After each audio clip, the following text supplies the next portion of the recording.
Japan के शहर कुमामोतो में ज़लज़ले के झटकों के बावजूद सर्जन्स ने हौसला बरकरार रखा और एक डॉक्टर ने इमरजेंसी रास्ता महफूज किया। बाकी सर्जिकल टीम मरीज़ को बचाने के लिए ढाल बनकर खड़ी रही।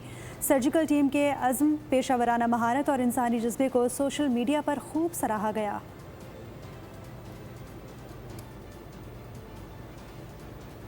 जापान के शहर कुमामोतो में ज़लज़ले के झटकों के बावजूद सर्जन्स ने हौसला बरकरार रखा और एक डॉक्टर ने इमरजेंसी रास्ता महफूज किया। बाकी सर्जिकल टीम मरीज़ को बचाने के लिए ढाल बनकर खड़ी रही।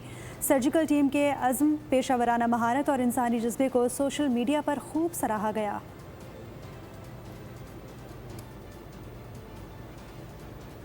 जापान के शहर कुमामोतो में ज़लज़ले के झटकों के बावजूद सर्जन्स ने हौसला बरकरार रखा और एक डॉक्टर ने इमरजेंसी रास्ता महफूज किया। बाकी सर्जिकल टीम मरीज़ को बचाने के लिए ढाल बनकर खड़ी रही।